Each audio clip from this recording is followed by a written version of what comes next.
everything is working fine.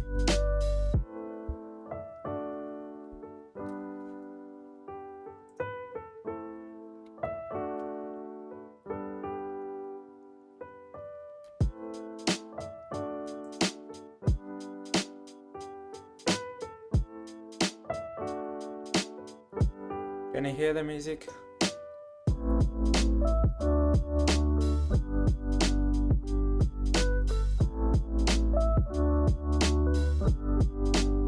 Can you hear the music?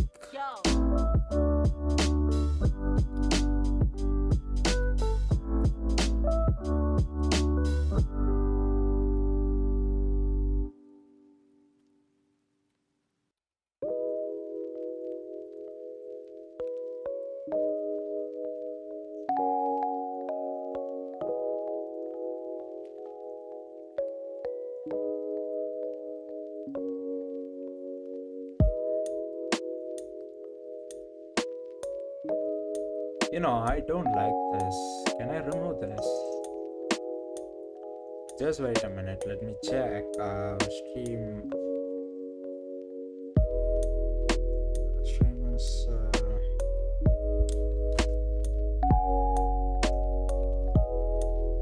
Okay.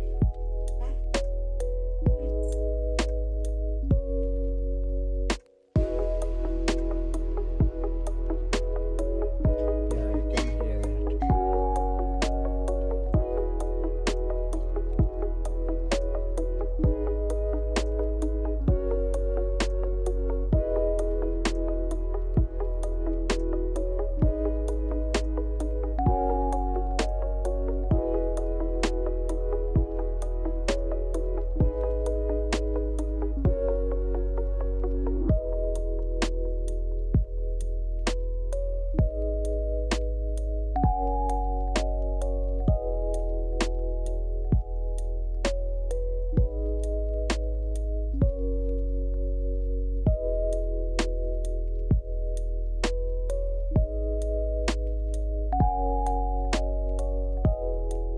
I know it's a bit loud, but I'm not sure how. You know, to be honest, I'm not good at OBS. Configuring OBS.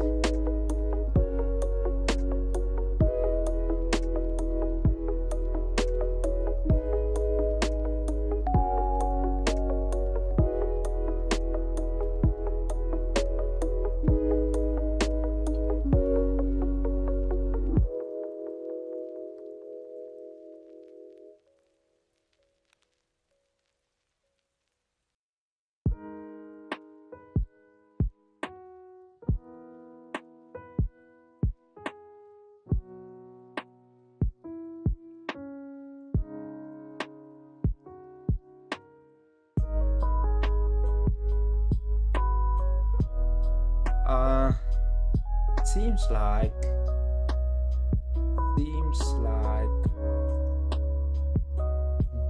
mm,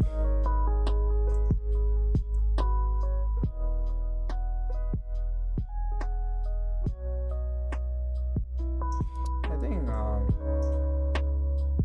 GPT gave me some number, just that.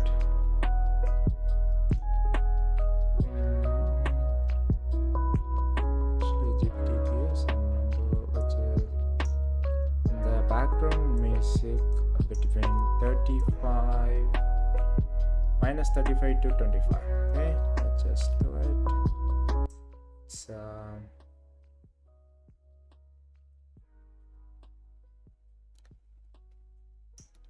let's put 30 and 5 to 10.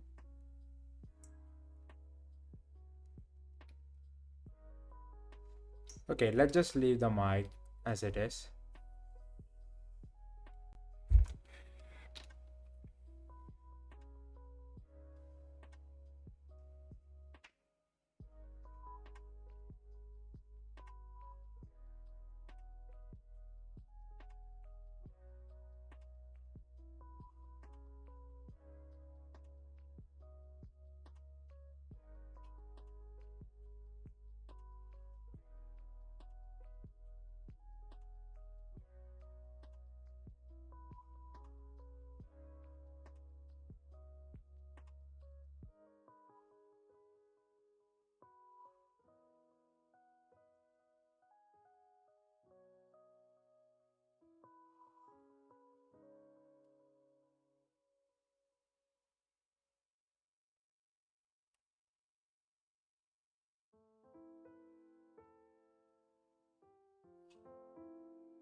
Okay, let's put 25. I think it's 25 is I think it's 25 is optimal for this. Come on, I want 25. Can I just number, please? Is there anything? I mean, oh my god, come on, come on, come on, come on.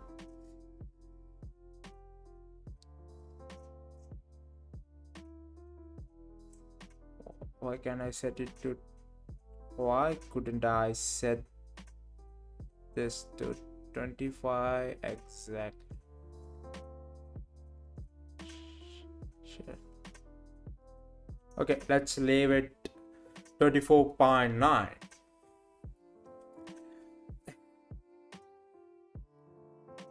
You know, it's fine. And now it seems like it should be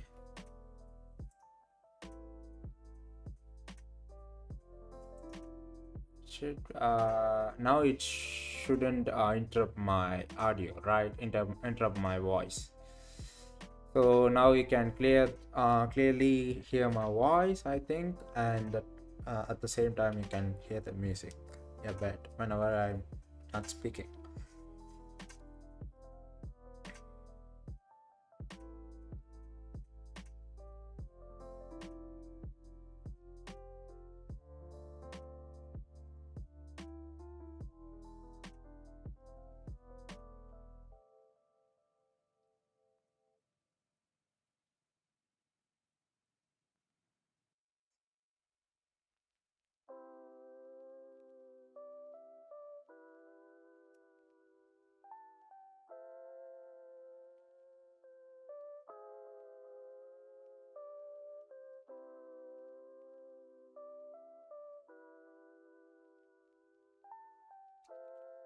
Okay, it seems like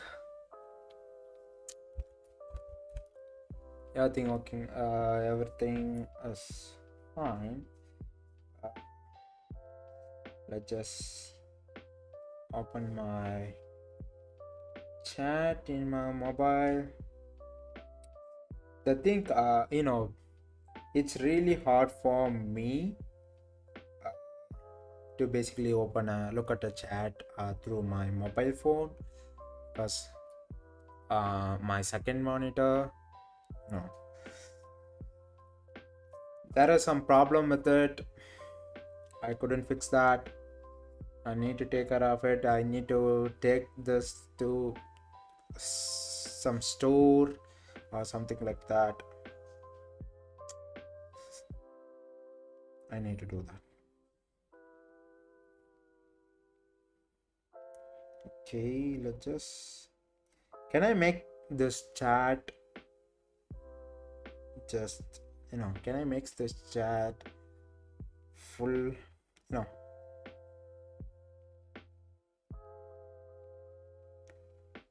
Can I make this chat fully? I mean, now you can see that it's I have a very normal sized phone, and it's I don't know the length. It's but it's not so big. And another thing is in YouTube, I think I couldn't make the chat bigger, chat interface, so that I can just,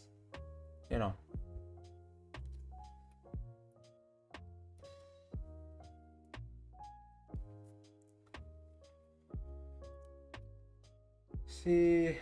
Well, okay, let's just share it. The another thing I want to do is I need to share this with my friends, the people I know, because they are busy with their work. So it's a good idea to share, right? I think so. Only you can share 5 members. Of course I am.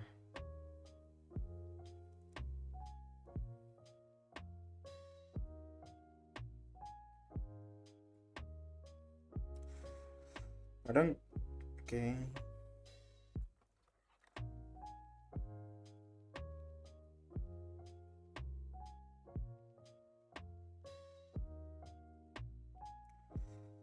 Okay.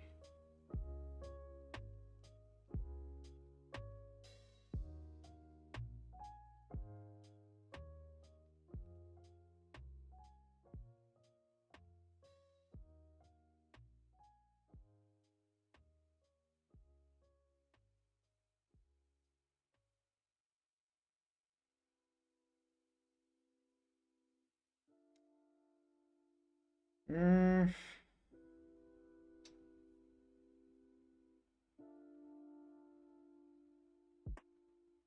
fine.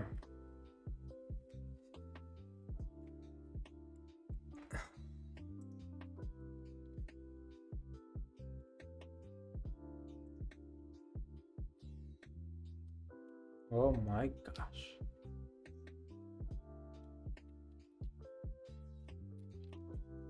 So here we are.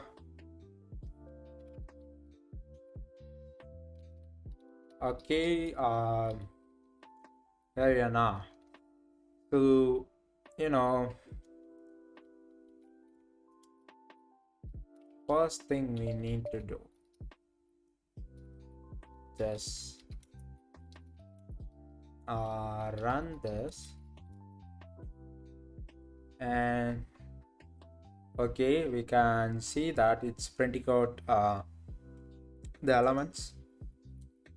Let's just put it here. Okay. Maybe we can make this.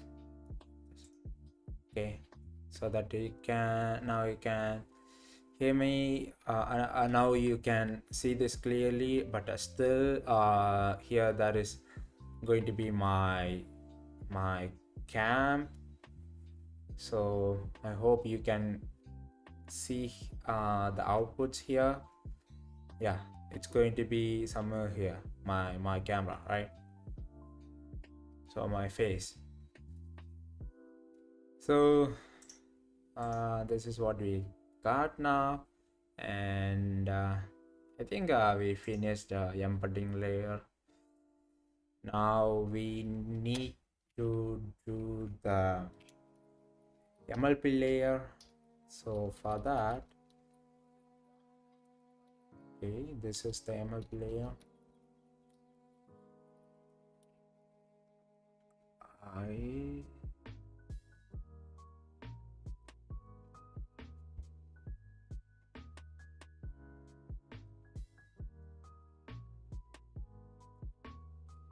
So where is the linear? Here it is.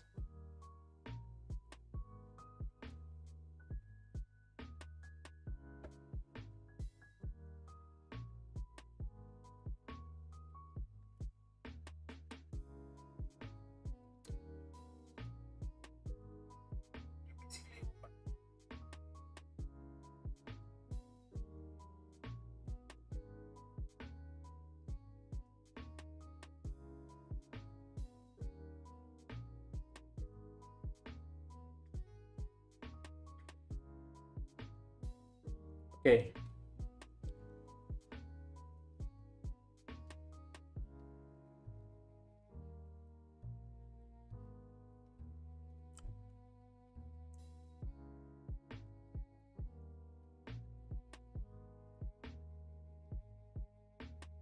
So I don't know. So we have a linear layer here, and if it is bias is true, you're going to return this. And if the bias is false, you're going to return this, right? So So input size, output size, bias, weights, and bias and grad. That makes sense. Right. Let's just uncomment this and see the error. I know it's going to be give us some error. For now, leave the trade module trade as commented.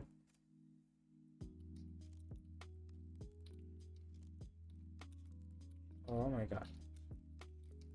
You know, the thing is, I couldn't basically type the word clear. Whenever I try to type the word clear, I will, I will, I just always type CLERA.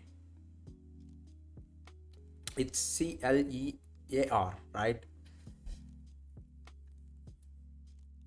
Basically, I couldn't change that habit in some sort. I don't know, maybe my fingers are, my muscle memories are basically wired that way. When you type CLE instead of A, I just type R. It's kind of a LLM thing, right? When you have LLM, and when you have LLM and it's going to be predict the next token, right? It's same thing with the fingers, right? The fingers know that uh, the typing letters are the tokens, and it can take it, like my fingers muscle memories, not exact fingers, my mind take, okay, CLE, then you are going to press R. It's just a subconscious thing. I'm not basically even aware of it. Just happened, right? So I'm not quite familiar with this attribute thing yet. I need to read about it, and I need to do some stuffs, right? I need to read a lot of things about Rust, because still I don't know, I'm not sure where I can put myself in the scale of expertise. When you have the first year, you have a, you know beginner, and you have a average or intermediate, and you have a expert, right? So the expert thing is um, bit more harder to put, the reason because you can place yourself easily between small and the beginner and the intermediate, right? You can say that. But intermediate to expert, even you are an expert, it's a different thing. It's yeah, it's going to take a lot of time, and it's really hard to put yourself, even about Rust, lot of things about Rust. It's relatively hard to place yourself as a whether I completed Rust, I know everything about Rust, or I'm somewhere between um, average and the expert. It's hard, but it's for me, it's hard as well, because I think I'm reaching average, I'm reaching intermediate in the scale. I'm not a beginner, I'm not intermediate, I'm close to intermediate, average or something like that, because there is a lot of things I know about Rust, but some of the things I basically I don't have any idea about that. Yeah, I have to be honest, I have some idea about them, but I don't really understand them. I can use them, but I don't really understand them.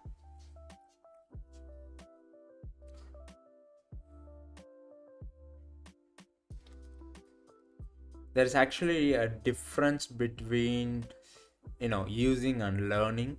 You can see this in often in see this often in programming. A lot of people use stuffs even though they didn't understand them, right? In programming, it's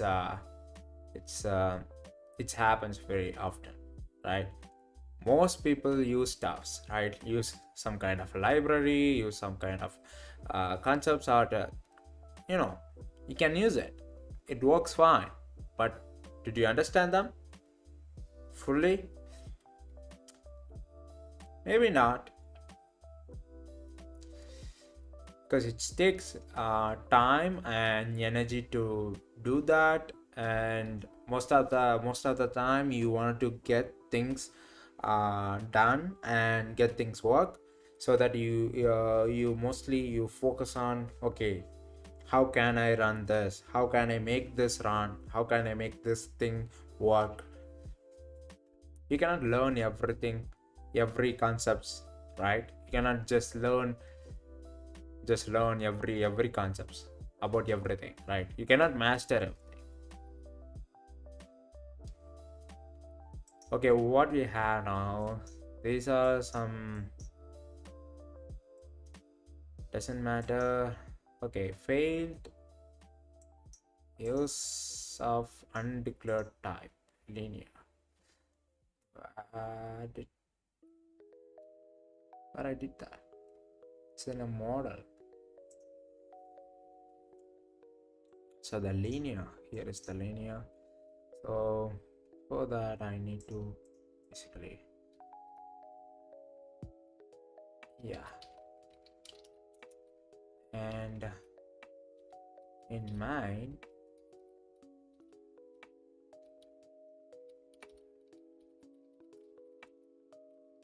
now we are, yeah, see, same problem.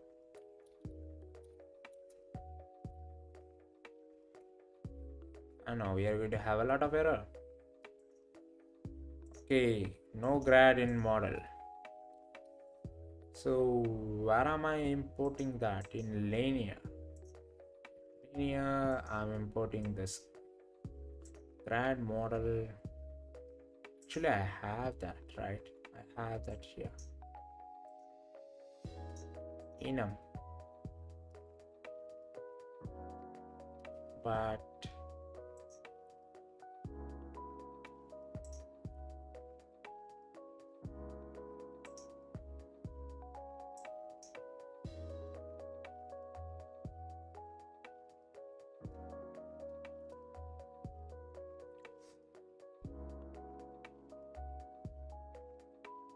update is not a member of the trade module. It's in a linear.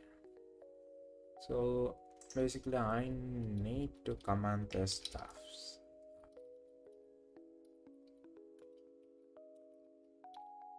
For now we don't for now I don't really think about back back propagation stuffs. For now I'm just basically focusing on forward stuffs, yeah, so that you can multiply, go through activations or sort of stuffs. You just need to complete a single forward, right? Once we did that, then we can focus on the backward, right? So that for that I'm just basically command out the stuffs which is related to backward. Oh my god, give me some power to change this hat, change this pattern.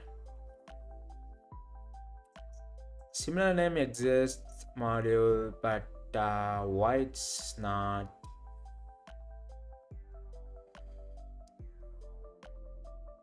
Do I need to import this? Rust is a complex language. Do I need to import this here? Obviously not.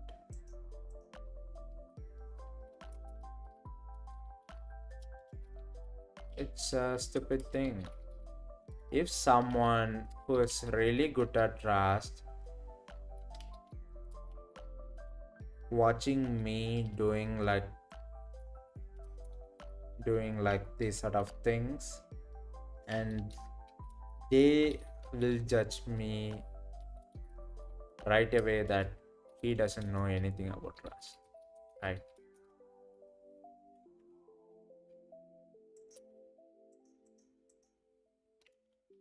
I know that. See,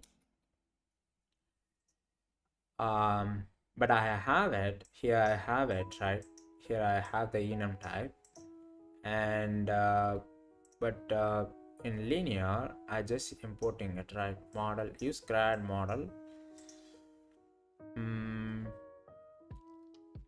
right? For now, let's just comment it out. Okay, do we really need this grad? Because whenever we initializing in where we are using that, the grad mode enum, where we are using that, I think we are not using that. We are using here. So that's basically for backward stuffs, right? Not for forward. Okay, linear, okay, unused model. Okay, doesn't matter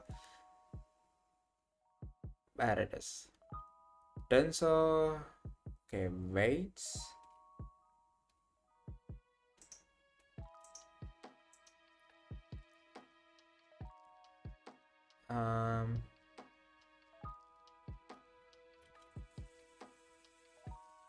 Weights. Linear does not have this field.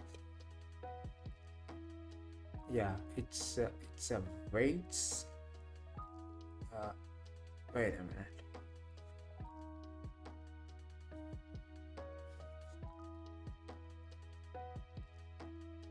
Okay, we have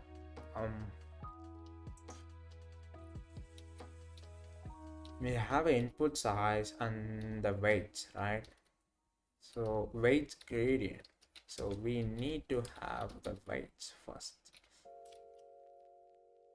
It's going to be a tensor as well, and the input. What is this input field?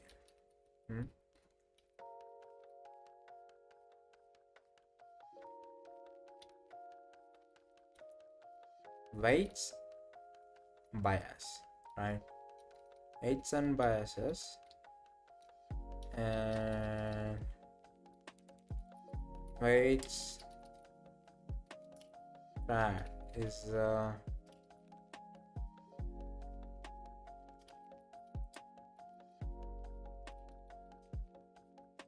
default, right?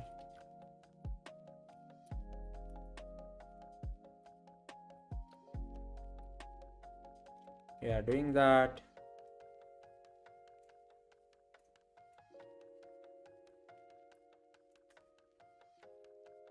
Okay, and grad expected 32 found integer. Let's make sense.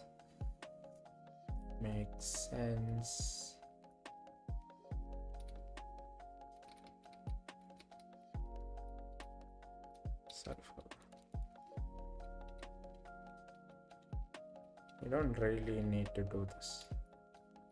Maybe we can just default on it. And found integer and expected use size. Okay, so fill. Okay, this is actually came from this that error. So no field weights. Okay, let's just run it. Still we have a lot of errors, but these errors are basically unused and mismatched type, just that mismatches type, and I already saved that, right? One of the things,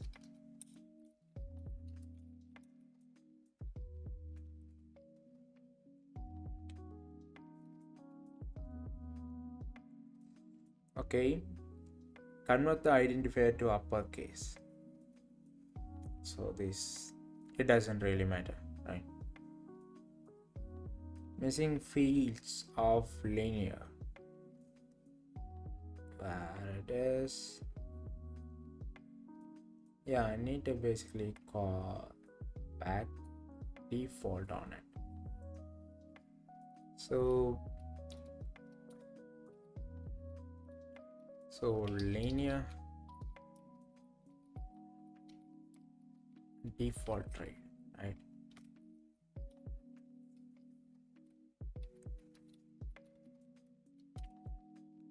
I think this is how we can do that. See.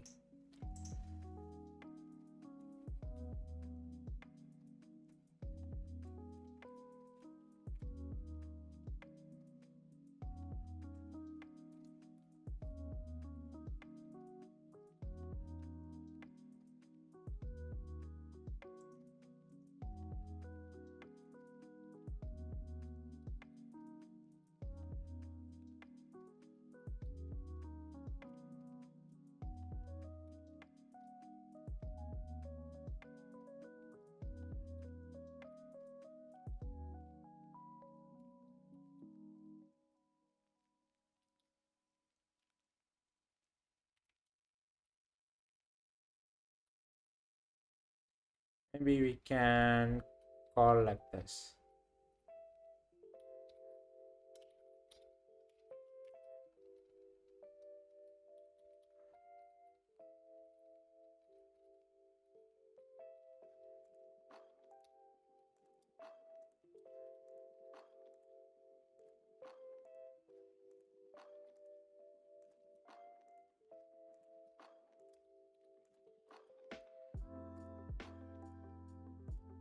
I still have a lot of memory, but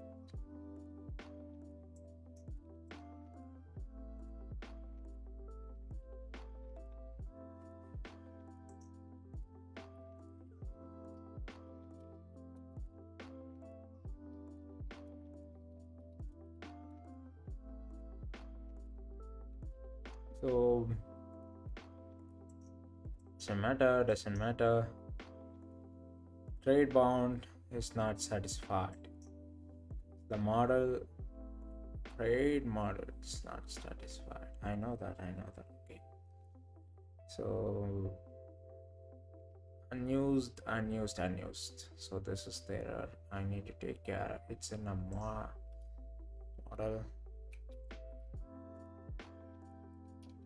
So here I have this. Where is it? Yeah. Here I have this, the box. The box thing is kind of a pointer. We can call this as a smart pointer or something like that. You know, the thing about Rust is that it's when you're basically learning stuffs with Rust, or doing any sort of a project with Rust, using Rust, you always have to think it like this way, which is that you need to think in terms of memory, right? All the times you need to think in terms of memory, whether you are creating a stack variable, whether creating a heap array or something like that. It's always going to be a switch between them, right? If you're creating everything in a stack, you don't need to basically worry about anything at all, because everything is automatically cleared for you. What I mean by that is, if the variable goes out of scope, the data which is related to that it's going to be deleted right in the memory. So even if you created some sort of memory in a heap stack, I mean, in a heap thing, heap memory, um, still it's going to be cleared by the rust, right? Because the reference always lives in the stack. So the as long as the reference lives in the stack, whenever the stack variable stack reference goes out of scope, the associated heap data also deleted, also going to be deleted, right? So that's how Rust works in a fundamental way in memory. So but you can do a lot of stuffs with Rust. Can create actually the thing actually in Rust you can do things in a different ways, right? You can do a single thing in a many different ways, right? So that's one of the problem. It's not a problem, it's that's why learning Rust is a bit hard, because you can do things in so much different ways. uh, but in the end you are going to do the same single thing, but you can do it in a very different ways, number of ways, and you need to find the optimal way to do that. So you need to find the optimal way to do that, which is you need to manage memory, and you need to manage compute. So this compute doesn't really matter here, but the memory thing is really matter. You need to think about whether your reference is in a stack or is in a heap. If your reference in a heap and the data in a heap, it's not going to be deleted by the Rust. You need to delete that. And if you're using this sort of smart pointers or box, this recall or reference counting and these sort of stuffs, these are going to be safe, right? It is all going to be handled by Rust behind the scenes.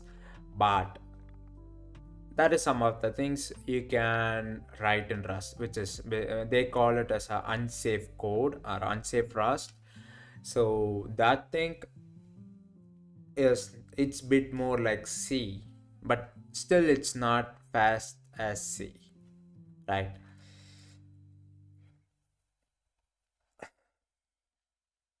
I just basically forgot what it is. So it's a smart pointer thing. Whether you have a whether you have a reference in a stack,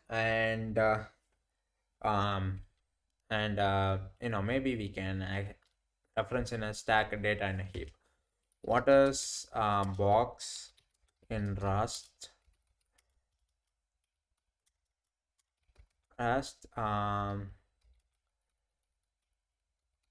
Please explain a technically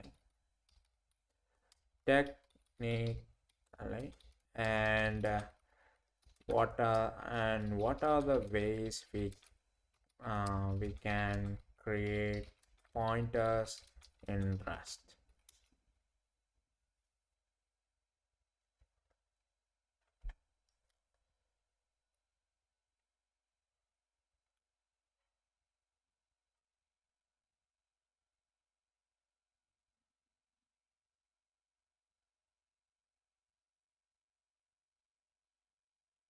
In Rust, can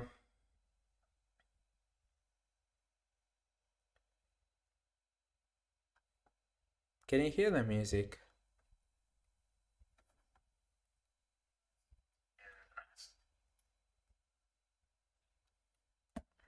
That's right.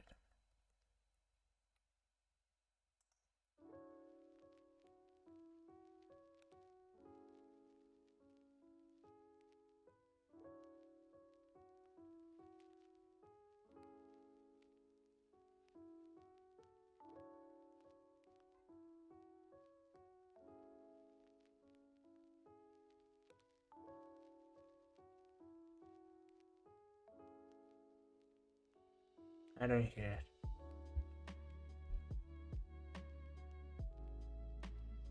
Yeah. In Rust, box T is also a smart pointer, the smart pointer that allocates data on the heap rather than a stack. It gives ownership of the heap allocated memory with the minimal overhead and useful.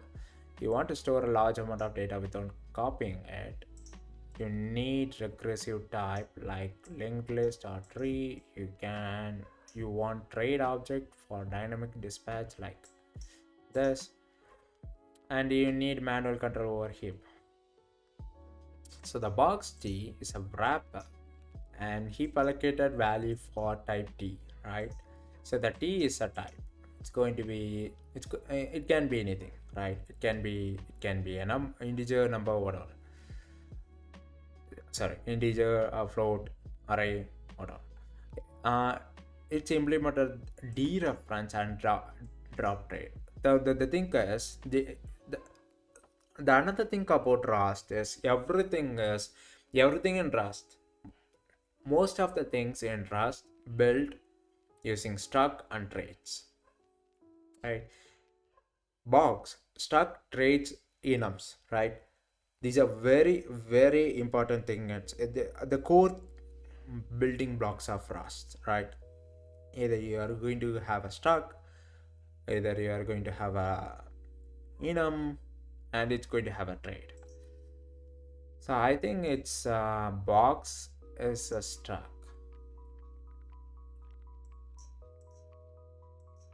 Deallocates the heap. So these are the traits it implements. So reference and drops is basically whenever the reference goes out of scope in the stack, and it's going to be clear the data in the heap, right? So the dereference allows star box to behave like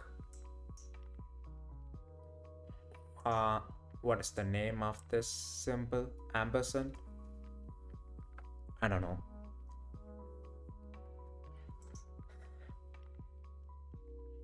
Okay, how it works internally? Think it like this. So you're creating this does allocate memory on a heap, store a file in that heap memory, return a box which contains a pointer to that memory. Okay, this is box is roughly like this. Yeah, it's going to be a struct, right? So the pointer, so the mute is a mutable and the type, and this thing is a pointer, referencing a pointer. So this reference address, if you're using in front of it some in front of the pointer, it's going to be dereferencing, and if you're putting like this, you're basically creating a pointer. So I think the box is a smart pointer, right? It's safe to use, but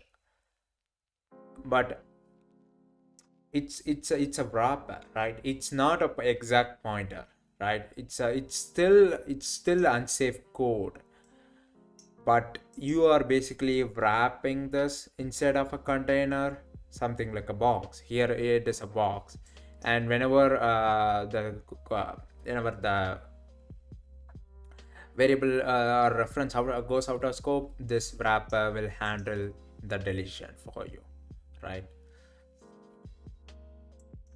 So whether you are using, if you're a C or C++ programmer, you know that. If you're working with C, you know that very well. C++ still have a smart pointer. I don't know. I'm not an expert in C++,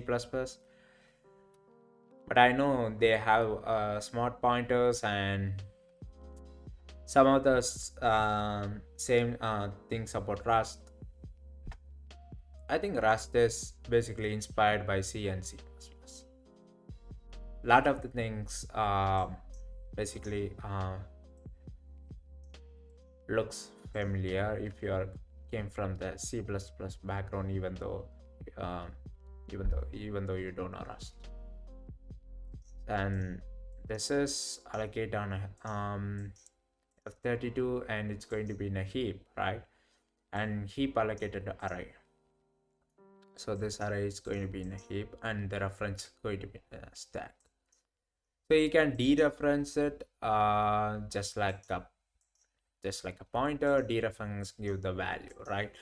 So the B, when you type B, it's going to return the address it having. When you put star in the thread, it's going to be return the 10, and if you put this ampersand or something like that, it's going to be returned its address in the stack. So you can dereference it like a pointer, and trade. Here we have a stock. So we are basically implementing this trade for doc. Let doc box dyn, it's a dynamic short form for dynamic, and speak. Okay, to box new dynamic. What is meant by dynamic dispatch? Okay, let's look at it. What is meant by dynamic dispatch? What is... Okay, wait a minute. Before that, let's just read this, because these are the ways we can create a pointers. So first way, box, using box, it's a heap pointer, and the second thing is a reference pointer. So this is more like it's a normal way.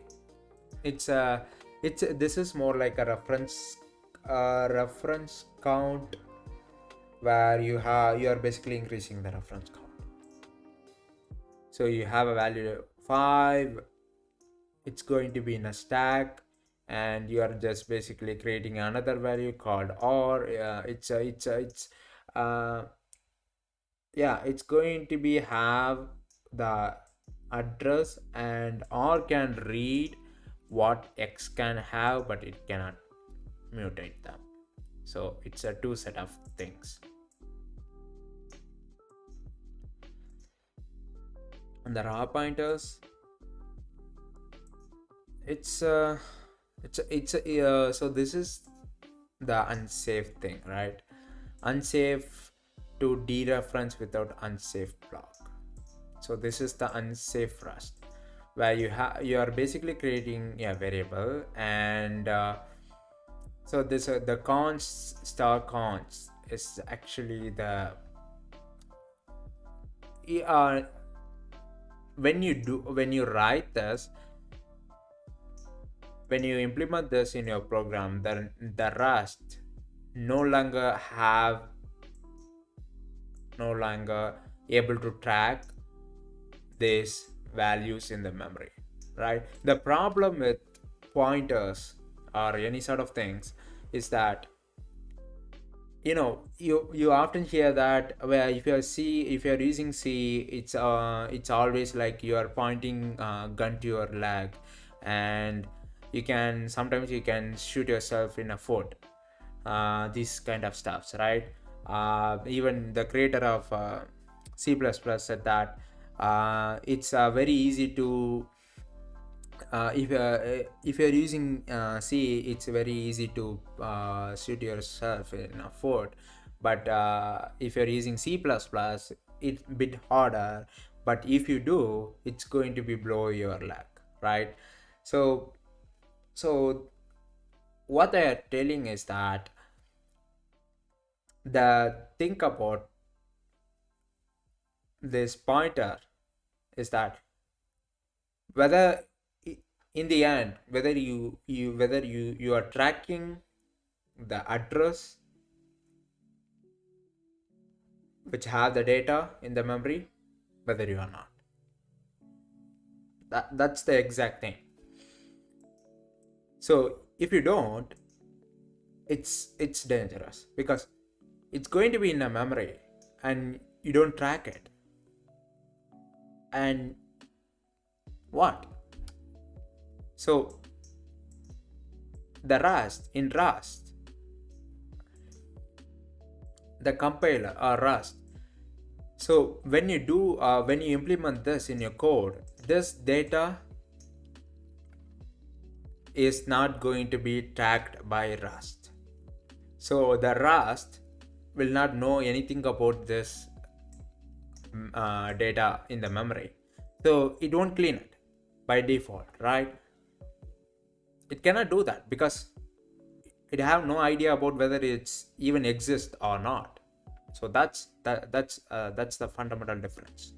Okay, but in C++, everything is like that. In C, mostly when you cannot there is no smart pointers in C, right? You cannot basically create a smart pointer and you know you know let's just hey C, take care of this, take care of my memory stuff. So you cannot do that because everything in C won't track of anything. You have whether if you create a memory in if you created some data in a memory, and you need to clear that. Otherwise it's going to be in the same address. It's going to be stay there, right, as long as the program ends, right? That is the problem.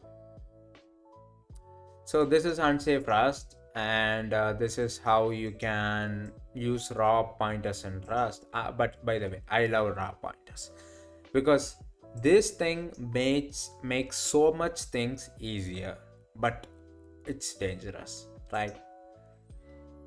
If you're implementing some sort of something like what we are doing now, deep learning framework or something like that, using raw pointers is much more helpful than box because you need to, yeah, as long as you think about everything, as long as you have everything in your mind. So I created this, I need to delete this, I need to move this, and everything is fine. And this thing makes so much things easier to implement. This thing makes some other things a bit harder, but still it's safe, but this thing is not. RC and ARC. This is the reference count, right? RC stands for reference count for shared ownership across scopes. So this ARC stuff is basically for shared ownership between threads. So whenever if you are running this code, we are running this in a single thread. We can even we can do that in multiple threads, but for that you need to use ARC for shared ownership across scopes, right? So RC reference counting create it's going to be integer, and mostly it's going to be in a stack. Unsafe pointer with pointer, you can manually create pointers.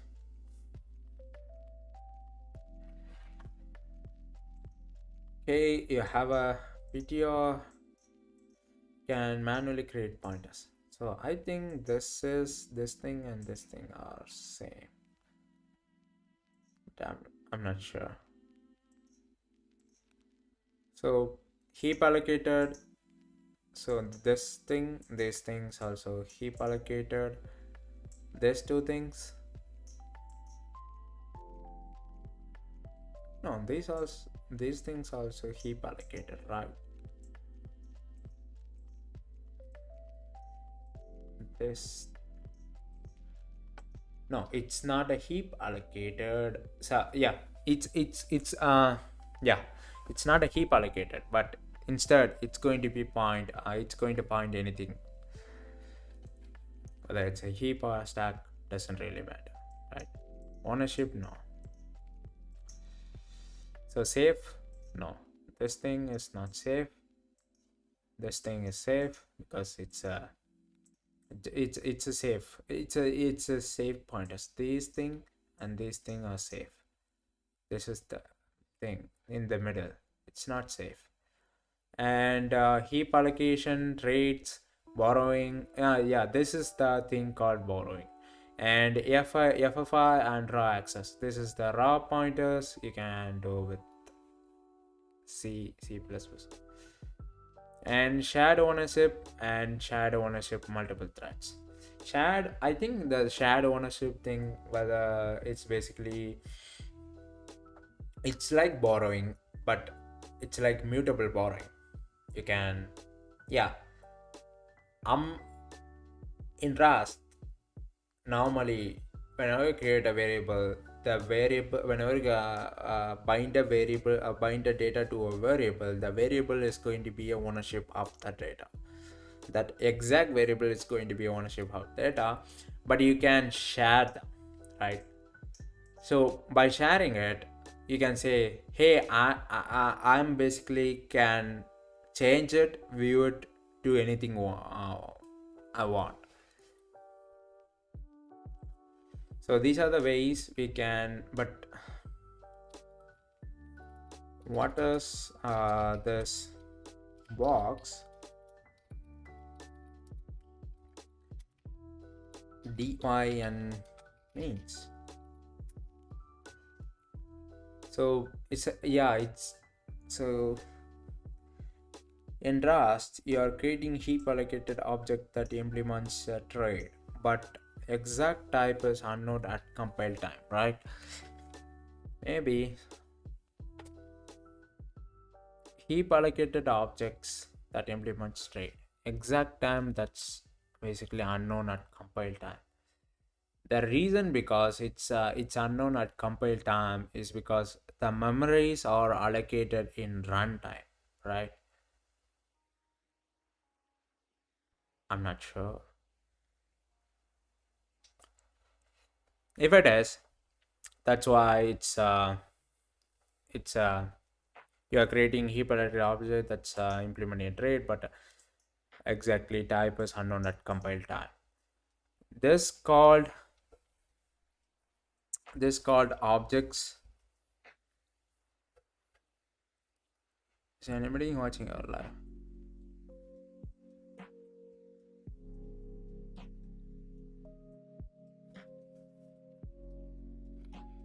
So, but exact type is unknown. Okay, the trade this is called a trade object. It enables dynamic dispatching. So what does this mean technically?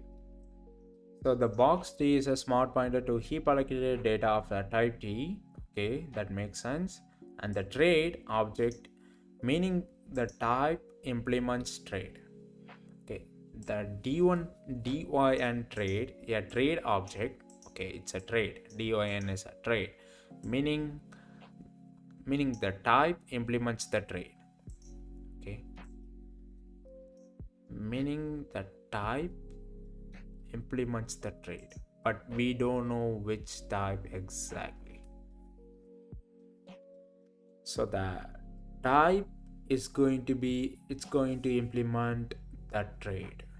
Okay, if you are using integer type, or if you are using float type, if you are using any sort of type, it's going to implement this dyn trade basically. So yeah, box pointer to some value on the heap that implements trade.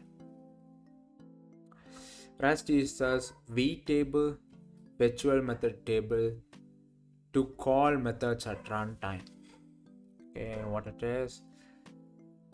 So you want polymorphism like in oops. Okay, you want to store multiple types that implements trade. You want to store multiple types that implement trade but don't care which one. You need runtime flexibility. Okay, here we have a trade animal and it's going to be implement some f1 function and speak. Okay, it's going to be take a self and struct. Okay, struct data. So sorry for that, struct dog and cat, and implement this trade for dog and implement this trade for cat, and if I make animal, and it's going to be return this box pointer with dyn trade. So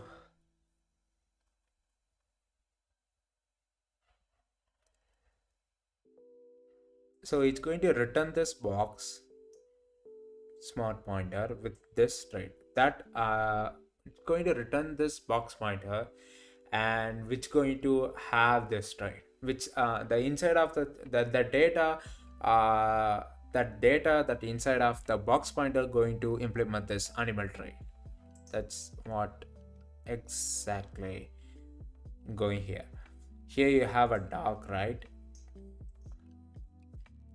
So what is dog? So you in main you send number 1 and box.new dog is cast into d.animals, which is that this is the struct. And wait a minute, what you are doing here? So the dog is basically a struct, right? This is the struct and you are sending 1. So the number 1, if it is a number 1, it's going to be return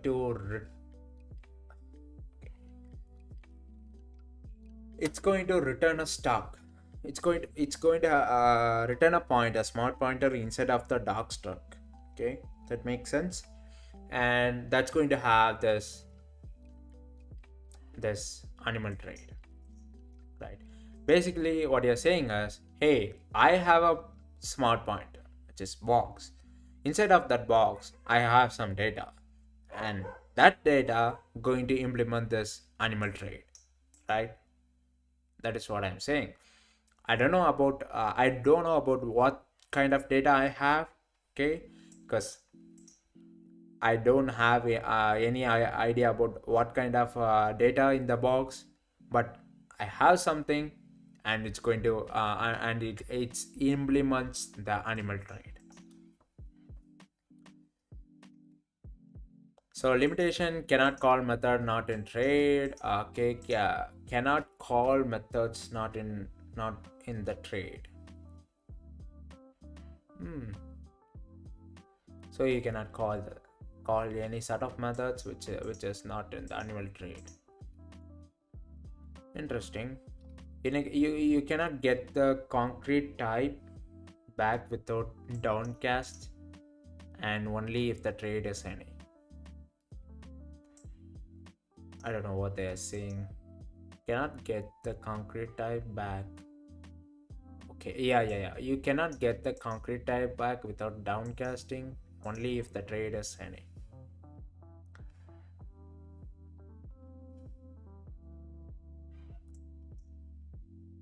Slightly slower due to dynamic dispatch. They will call trade must be object safe. Okay, whatever. So now let's just get into the coding part, right? So what makes us to read this in the first place? So this thing. Okay, what we are doing is, so whenever you call this function linear, So okay, wait a minute. Inputs graph dot push linear and the let layer equal to linear dot new. So actually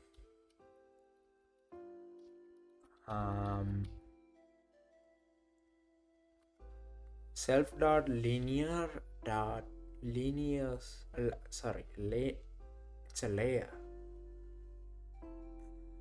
Sometimes I misread a lot of things.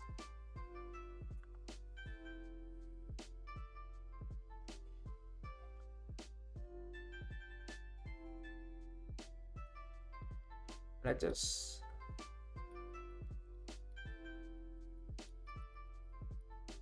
make this okay. It's a layer self dot layer dot push. It's going to be in a box and with the layer. So the layer is the struct method.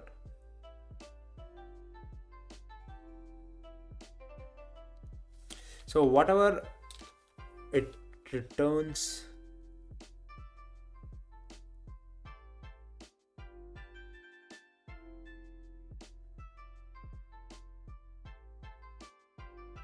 first of all, why we are wrapping this inside of a box? Why we are doing that?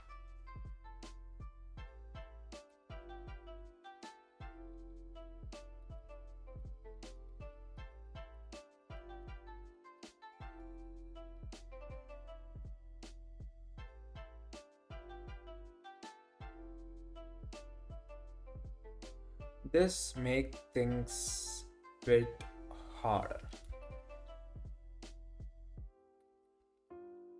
Maybe we can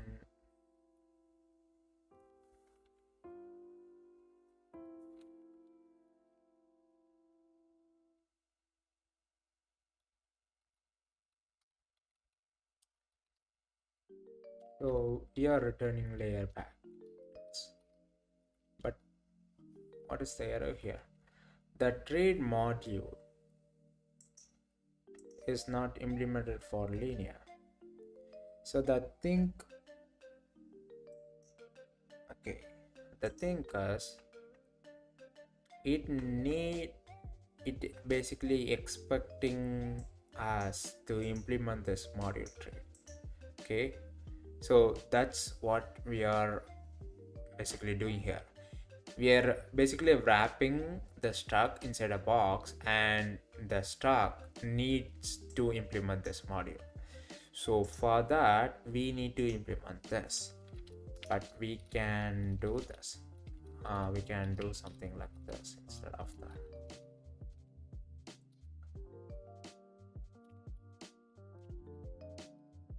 This.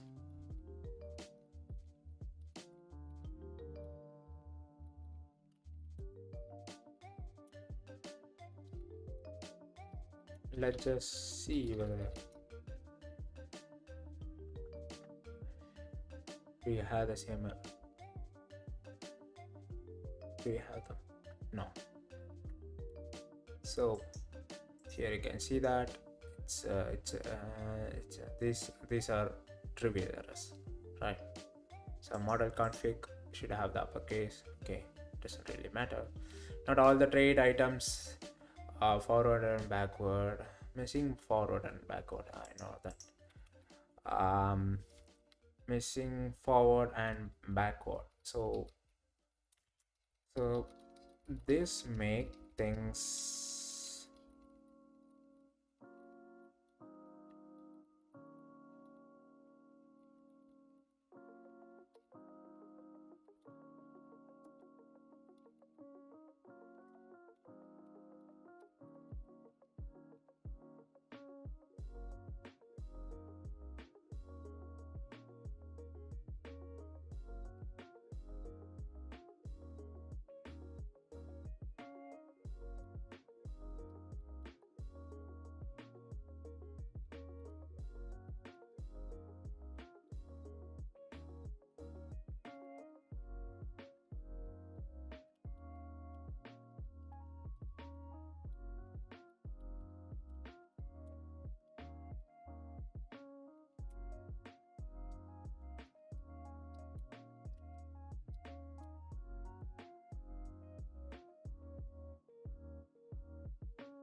maybe we can change here instead of that.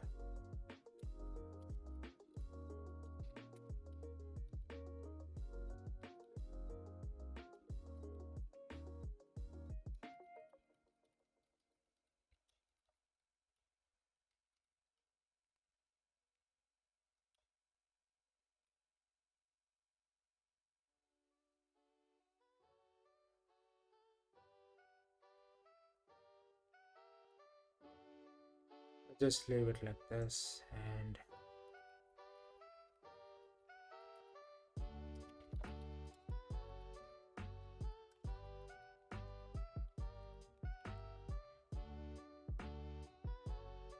run this instead of that.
The reason why am I doing this is because we are not going to call that function, right? There is a much better way to debug this, but for now, just unused, I don't. Okay, what is it?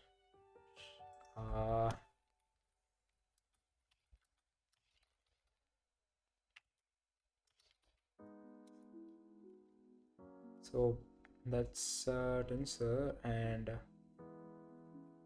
default function associated. It's not found in tensor, but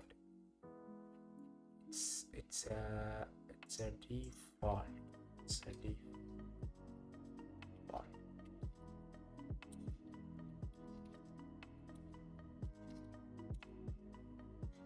So these sort of errors,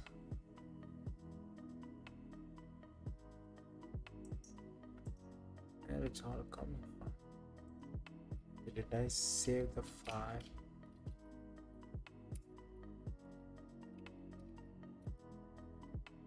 Yeah.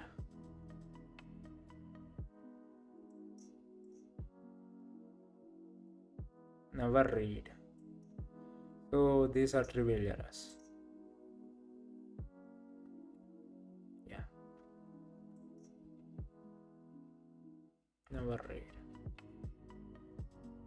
So these are trivial errors, right? Yeah, unused variables and never read things like that. Here you can have the index as 0 and the element as this. Okay, now we have the linear layer. So let's just so now we need to add them. So let's call it x, and x going to be WTE plus WPE, and now you have this, and let's just set it to some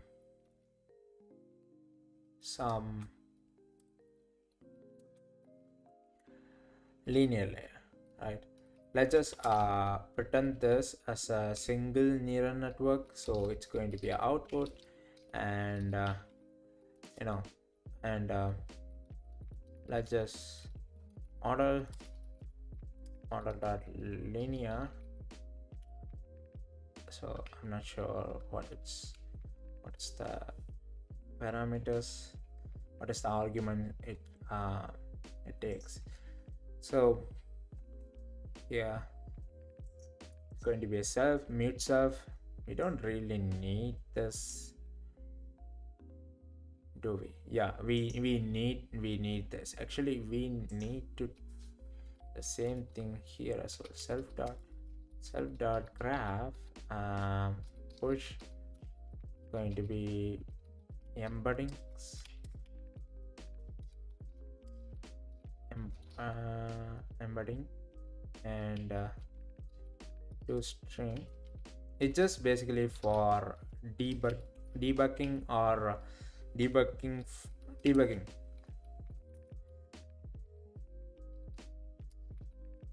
So the layers dot push going to be a box, and if you're layers, right? So if you're doing this, we need to do this as well. So implement the module for embedding. So same thing, FN forward. So maybe we can copy that in linear.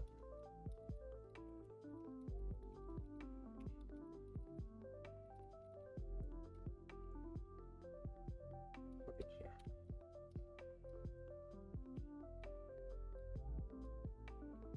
Okay, now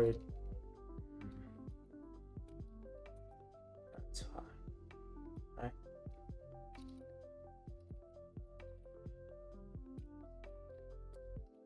Use model model.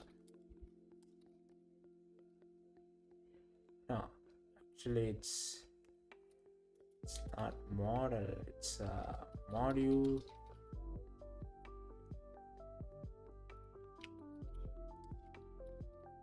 Sorry.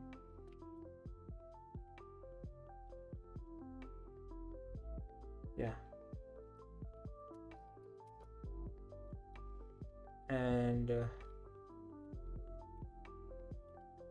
okay, in model then this layer, and so it should be, sorry for that,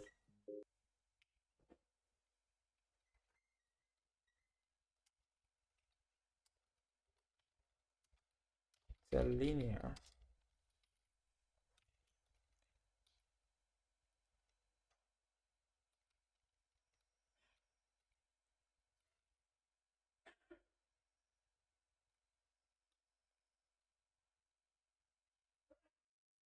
Here it's going to be return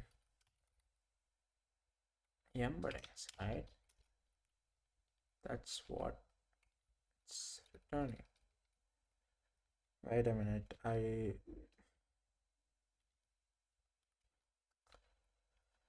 still watching? Yes, I'm watching.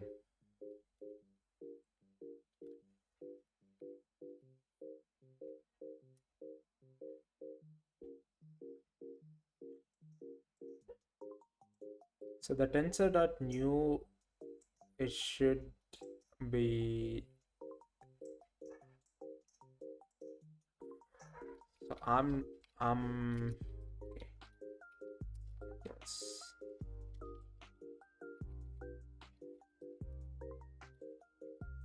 shape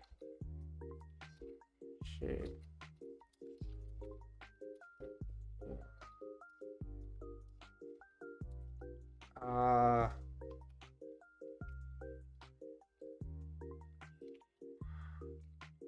so it's the rows and columns.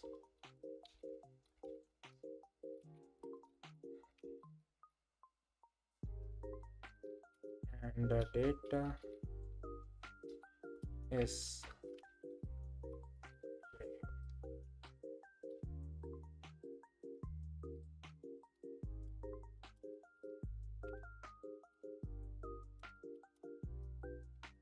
now it makes more sense, but I really I really need to change this. For now, just leave it like this because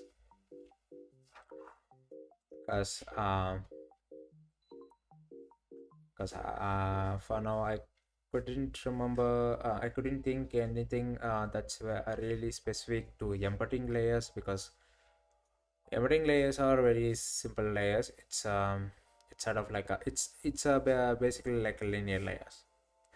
Instead of melting it, it just you are going to have this huge table, and you are basically giving the index to it and getting the vector back. That's what all I thinking for now. Just leave it like this, but for debugging purposes. But in actual code, actual implementation, we need to really change a lot of stuffs.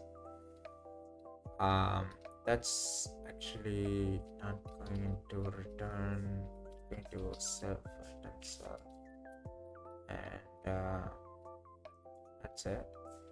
And in model, it's going to be return embedding, okay. And we need to save this let layer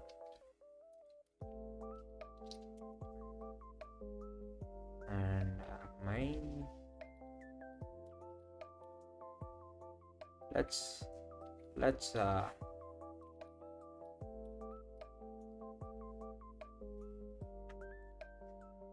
we have a lot of errors, right?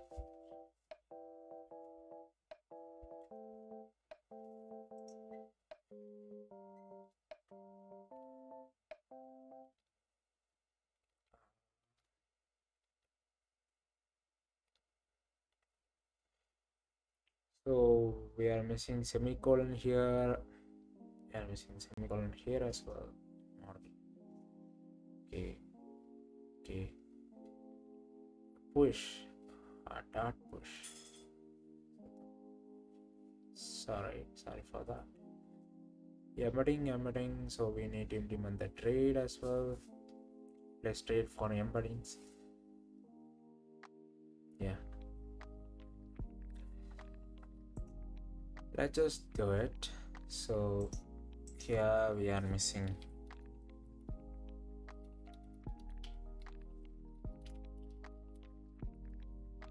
I think it would be much nicer if we have something like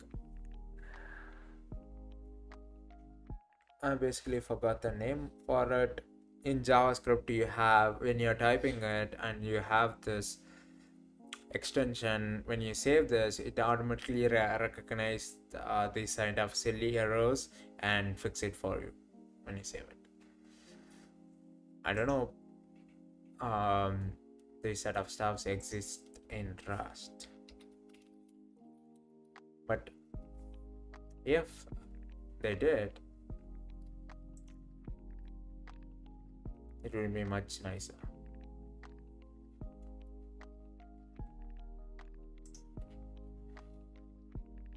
So this is the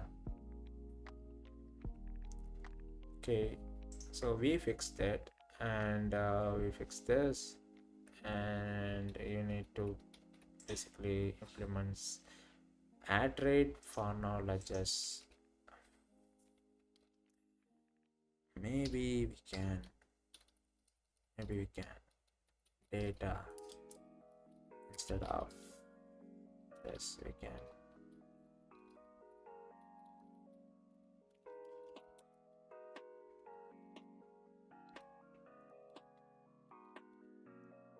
model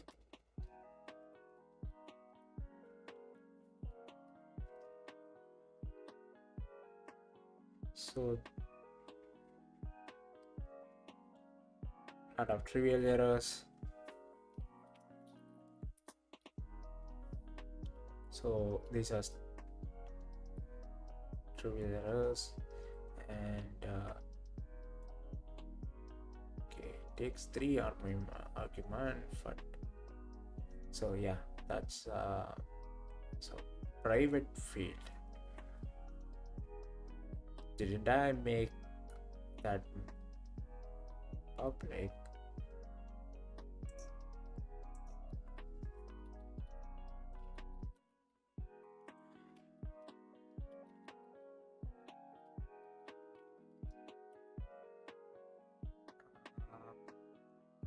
It's the inputting.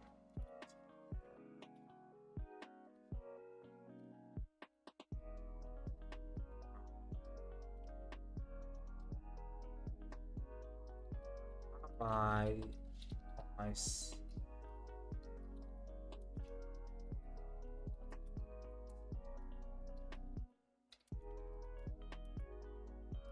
Right. So now you have this.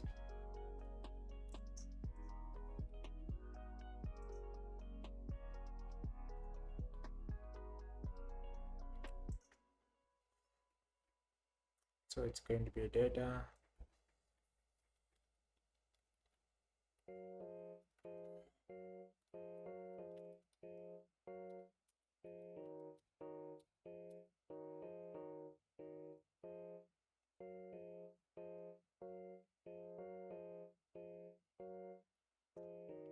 RAM is fully not utilized.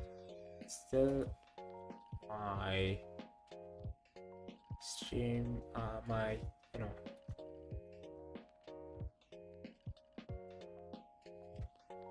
okay.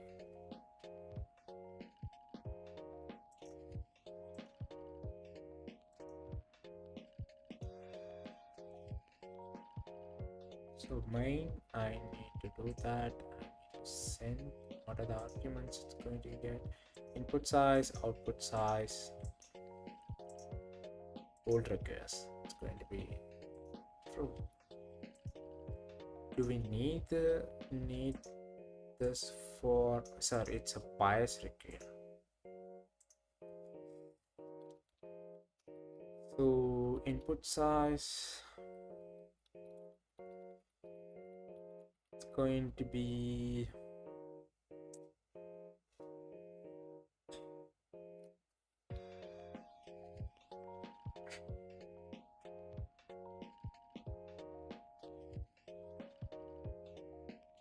actually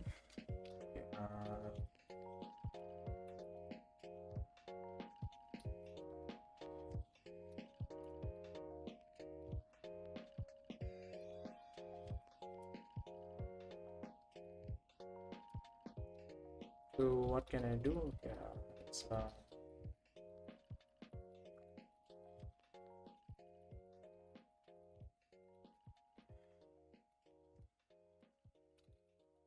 config dot tempered, and output size going to be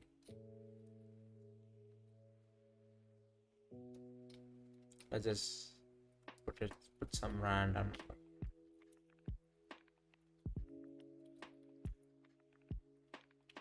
bias recur. So that thing bias recur.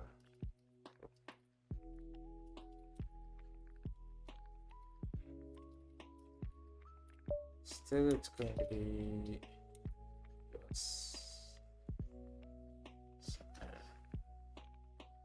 okay. What are the errors? Unused.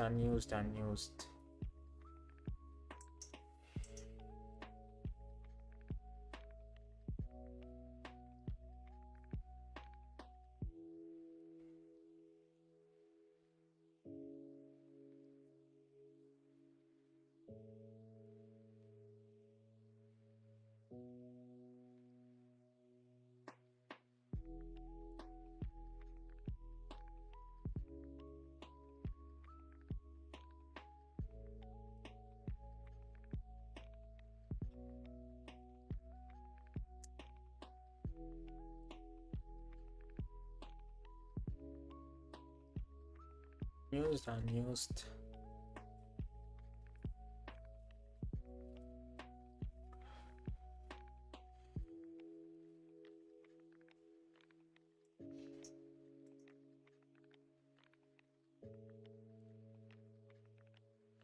You move the value.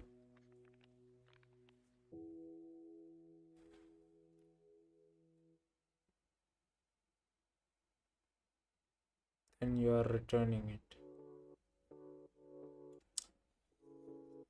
So the layer doesn't have the copy trade here. It much more makes sense because linear is a custom trade, which is the one we implemented that. But yeah, it's obviously not going to implement the copy trade unless we did that.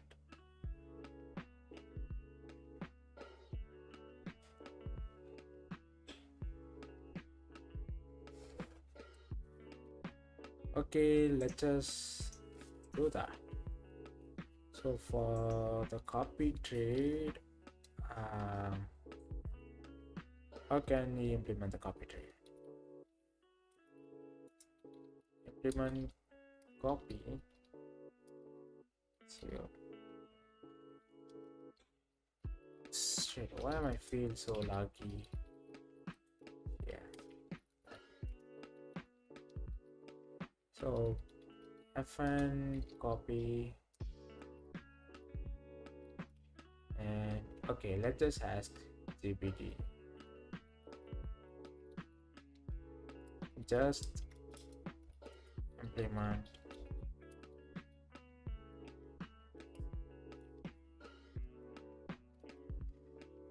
do we really need to implement the copy trade? Instead we can what we can do is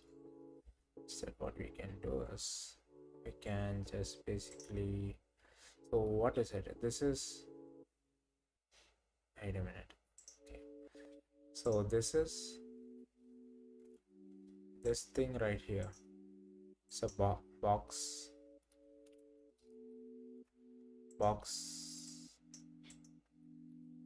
pointer, right?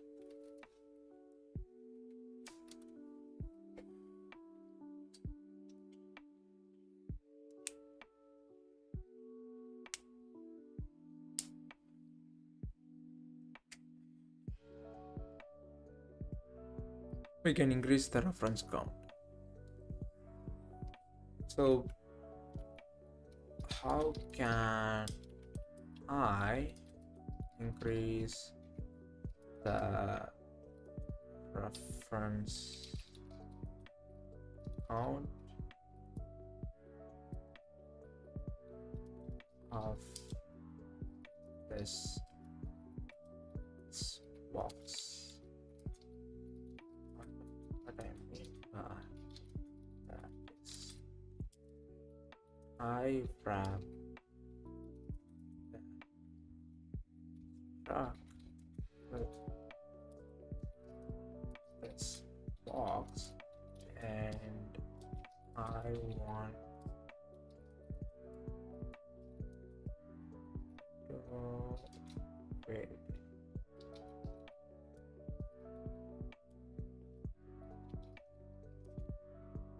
So for this single struct memory, how can I do that?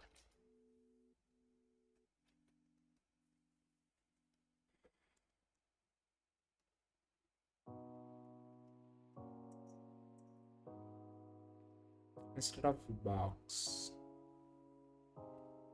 ChatGPT using RC. Okay, box has a unique ownership. Only one owner could hold a box. We cannot clone or share box safely to multiple variable unless you are converting into a reference counter pointer. Okay, that makes sense. To share a heap allocated To share a heap allocated struct with multiple owners, convert box tx and box tx to share a heap allocated struct with the multiple owners. RC use RC reference count, yeah, smart pointer for shared ownership in a single thread. So the here we can, before we seen the graph, right? So ownership, yes, shared. So this is the it's going, but this is a single ownership thing. This is the shared. It's the RC thing. RC. So we need to basically just jump from box to RC, right? A smart pointer for shadow ownership in a single thread context. For now, let's just use RC before, but in future we are going to change it. Right? How can we use that? So in order to use this, use this RC struct RC.new.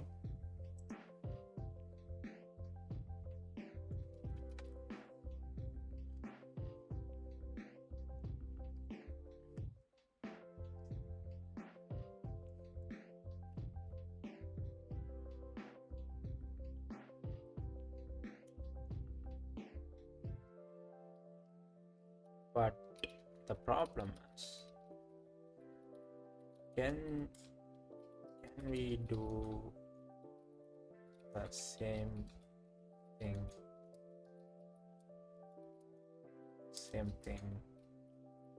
in RC, which is that byn in box, right?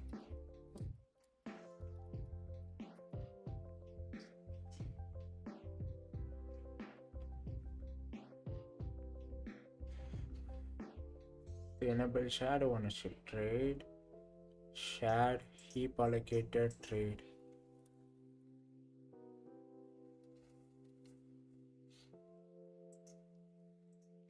We can do that, absolutely.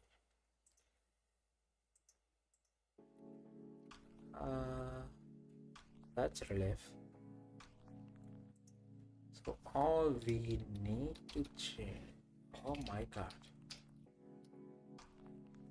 all we need to change is this exact to RC and this.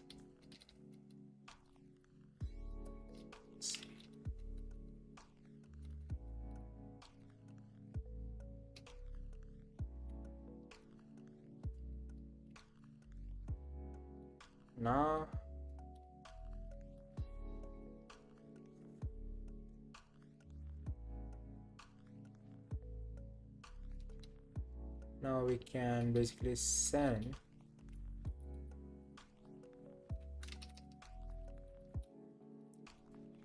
this struct. So now we can basically send this.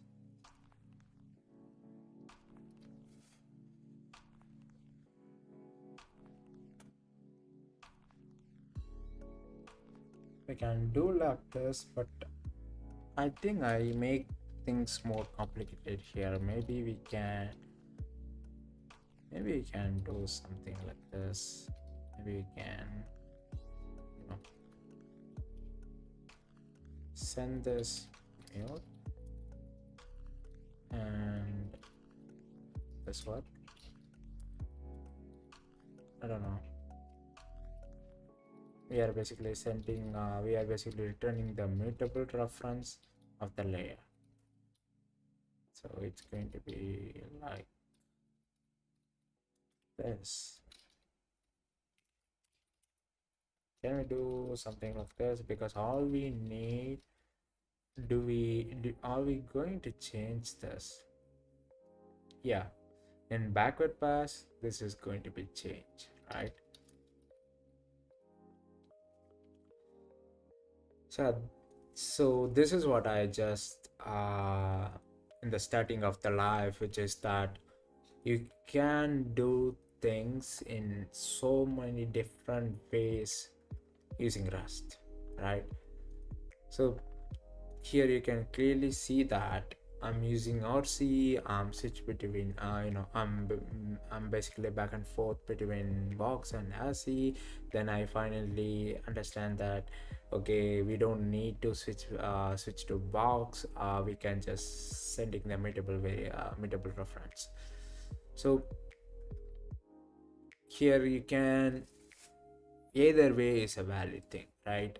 You can use box, you can use RC, or you can just use mutable reference.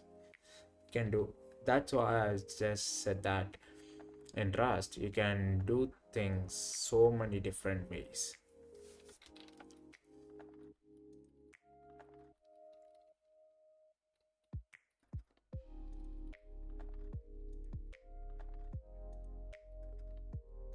But I'm not sure could this work.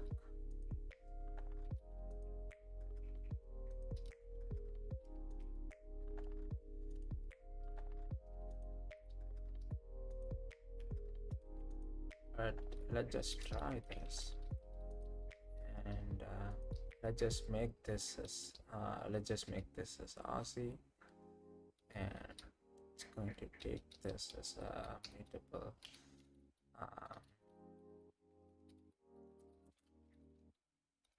and it's going to return, but the yeah, here's the catch. You're creating this let, right? But that thing is going to be deleted right after here, right? If you are not written this, if you are not written the actual variable, it's going to be deleted in the memory, and you are making, basically you are making a dangling pointer, which is the which is a pointer pointing to the deleted thing. Right now it, I think now it will work. Right, it's going to be okay. Let's just see. Oh my god, why? So I just thought that the music is not playing. We have this. Okay, unexpected. Yeah. Mismatch type. This is okay. So the mute, because return type. Okay, we need to change that. We need to change that.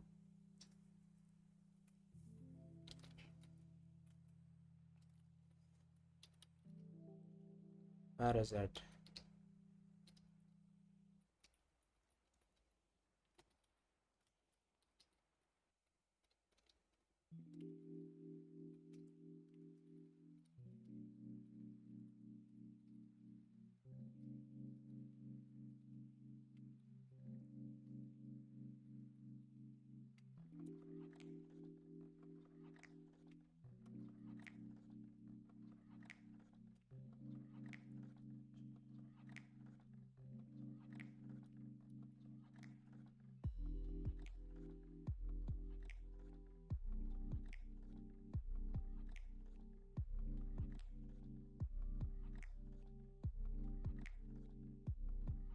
Yeah.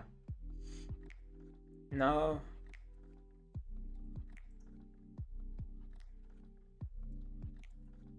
method not found in embedding. I know. It will not. Can call like this. still have some errors. So these are trivial errors, and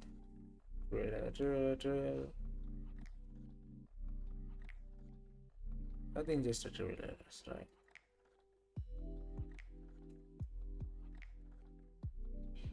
Didn't I save the file?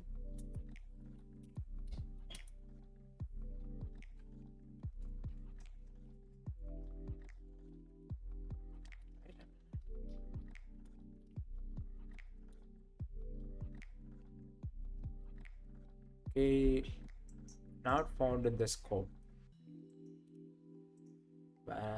In the model and module. Okay,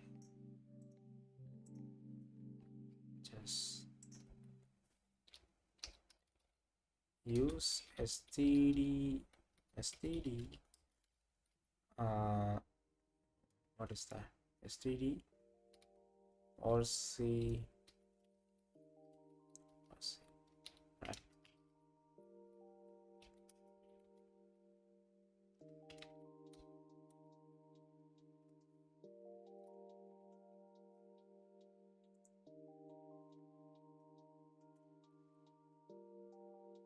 Cargo run true, not found in the scope. It's a true.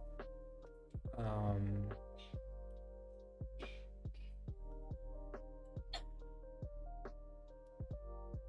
okay, module is not satisfied. The reason because the mute layer, that's the trade module, is not implemented for.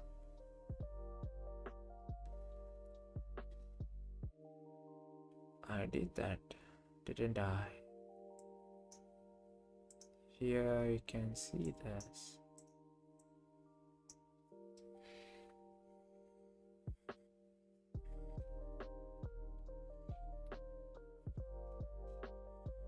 So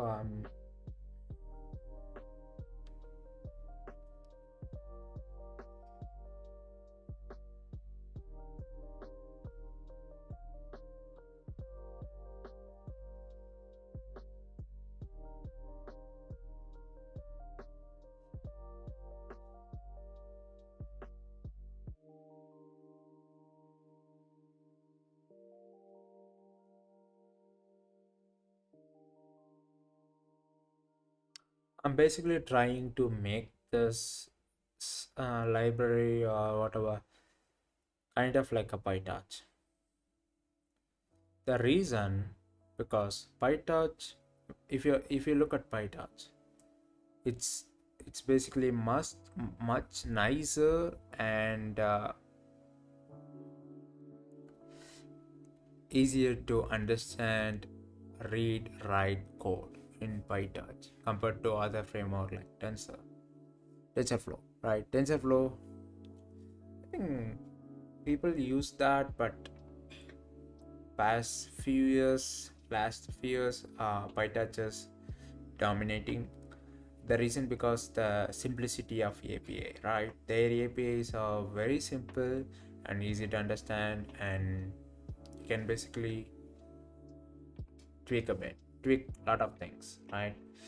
So that's why I basically make this uh this it's not exactly like PyTorch, because PyTorch is basically written in Python, and backend is C++, but we are writing backend, and still we are still our front end in Rust. But you can see it's bit more like PyTorch, not exactly, but like PyTorch, right? So the model embeddings and model are linear. So this is how I really wanted to do this, because it's much nicer, right? It's much nicer to have layers like this. You can easily understand this, right?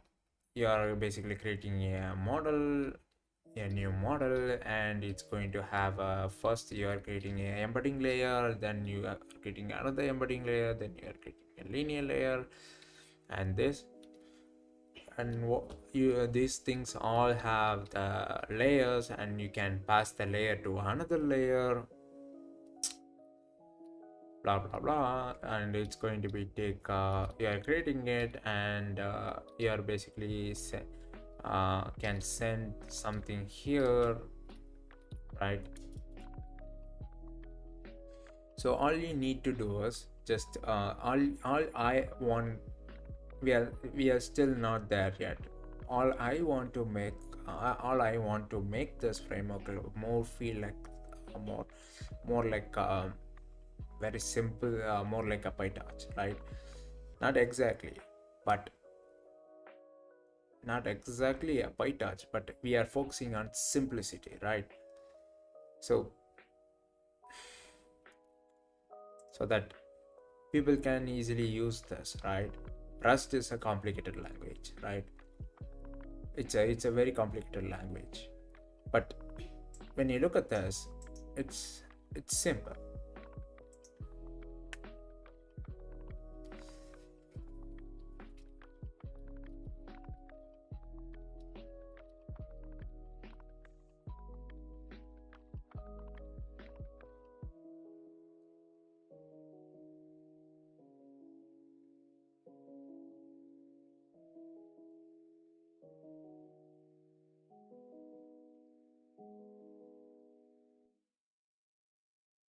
So that's how I wanted to implement stuffs here.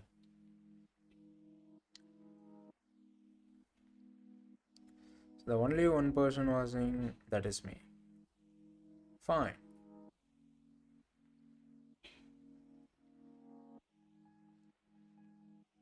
Do I need to worry about? Not really.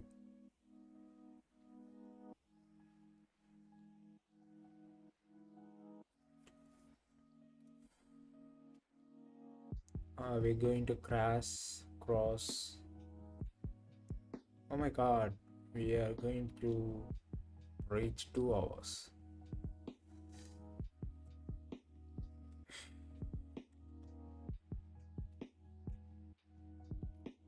Okay, so let's fix some errors. I fixed that. Done.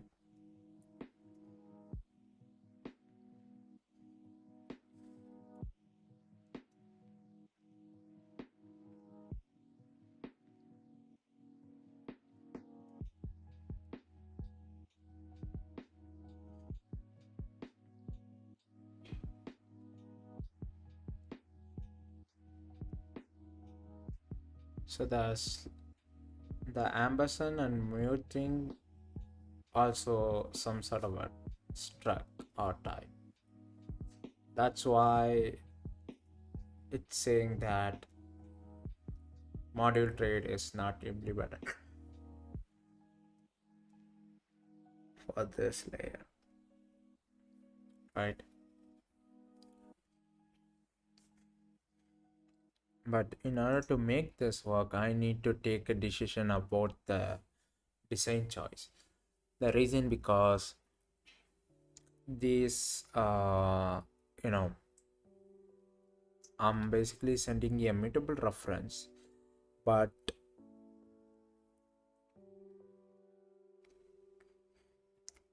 why am I putting this in here?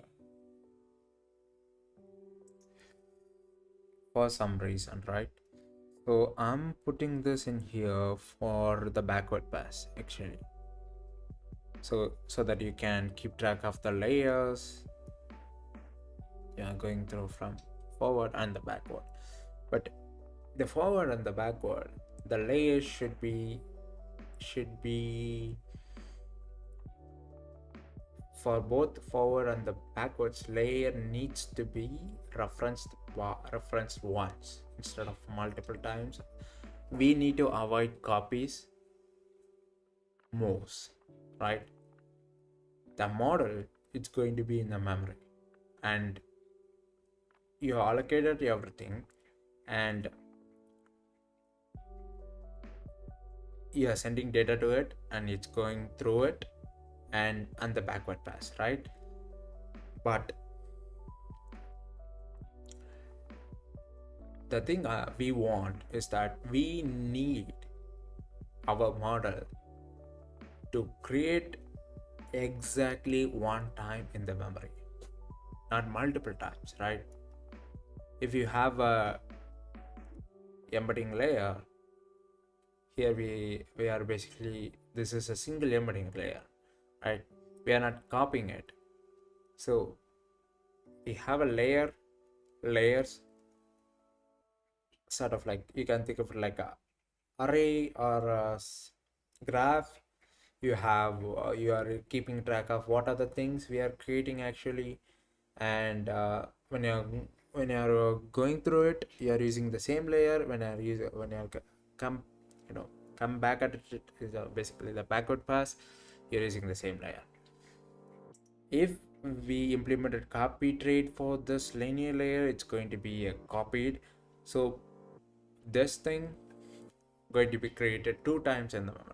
So it's going to be created in twice in the memory, and the size, it's going to be the twice in the size, right?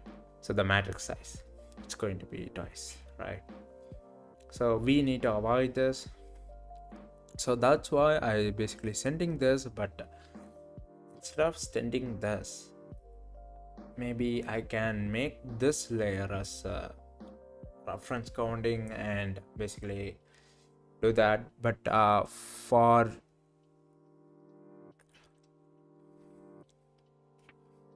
we can do that tomorrow, right?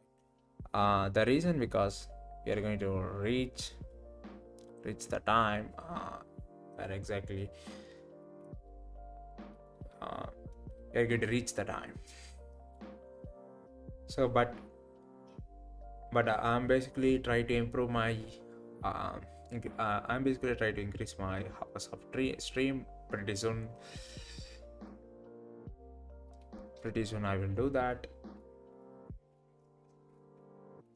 And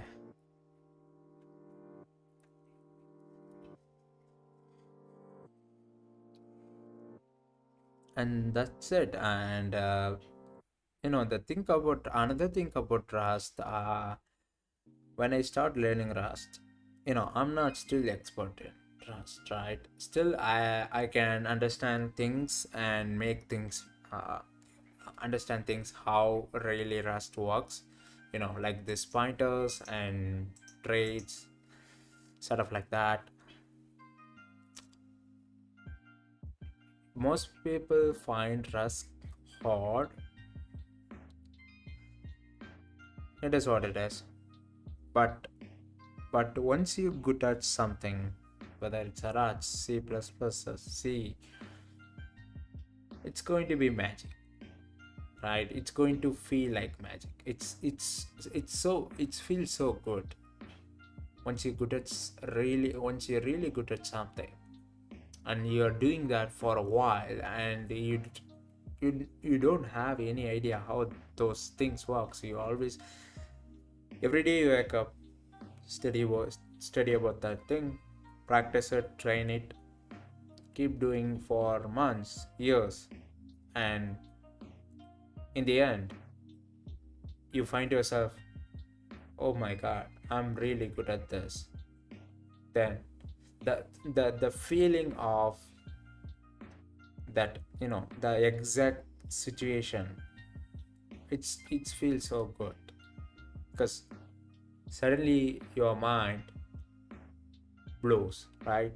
You're thinking through this problem with multiple ways and multiple things, and the complex structure, it's feel magical and so good. So in order to get that feeling, you need to work hard. Not only me, not only you, not only me, everybody, right? Some of the people got the talents to do that instantly. Some of the people struggles, but in the end, if you work hard really, you will get the reward, right? um so programming is not a easy thing to do, I'd say. It's not a very hard thing to do. Some people find programming relatively easy, some people find programming is very hard. It's basically specific to persons, right? Specific to individuals. But but uh, most people find it hard. But if you work hard, really hard, uh, you're going to good at it, and you will feel okay. I'm good at something. I can do some stuffs. I can change some things in my life, or whatever. It's a changing skill, actually. What I mean by that is, if you're good at something and you can basically transfer to that another things in life, right? Like if you're like me, you know, in your 20s, and you just finished your college and doing stuffs, you are mostly distracted by things that are not relevant, right?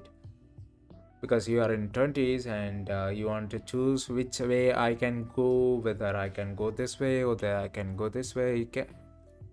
You will have multiple ways to go, right? Because this is the time you can choose, right? But you need to focus on a single thing. That's a very important thing, as in your 20s you have to do, which is that you need to focus on a single thing and get good at that thing, right? People will always say, go this direction, go that, you can do that, you can do that. It's not for you. You are not fit for this. This is not a do to you, something like that. This is not a good fit for you. This career is much more have a secure, you know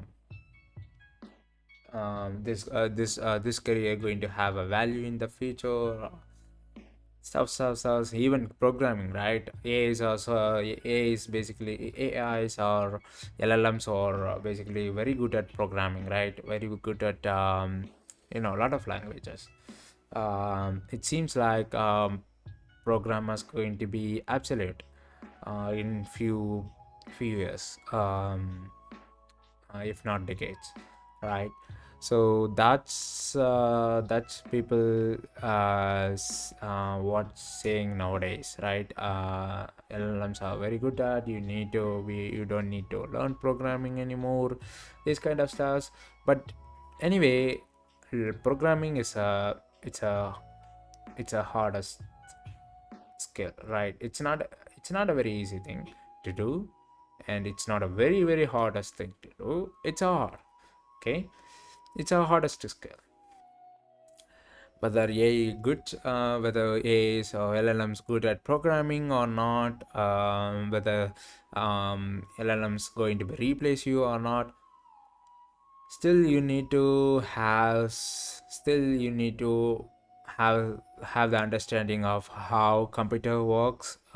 If you are following path, if you are following career in computer science or anything, you need to understand how computer works, right? Even though LLMs AIs are going to be good at that, you need to manage code. Even though you are writing it, you are going to manage it, right? You are going to manage the code, you are going to um, fixing bugs and lot of stuffs, right? It should be like that, right? that's uh, that's how it is. I think it's my opinion, right? It's all my opinion, whatever. But what I'm saying is, don't think too much about what other people's or industries, I mean, what other people's in media saying. like they're going to be um, absolute programmers, blah blah blah, these kind of stuffs. Learning anyway, even though even it happens, learning things not going to cost you, right? Learning things is a good thing, right? If you're learning something, it's a good thing to do. Yeah, you're learning, even if it is you are learning some random skill which is not that of a valuable, still you can understand and learn how to learn, right? You learn many things, even though the most of them are not valuable to the world, still the thing still you have the one thing which is very very valuable to the world. Learn how to learn things, not only the world, yourself. That's how it is. So that's what I want to say, and thank you for watching. I will I will tomorrow, I will come tomorrow, and you know, I will back in live tomorrow, and we are going to implement this stuff. We are going to implement this library, right? So we are going to optimize it, make it better. Thank you for watching. I hope this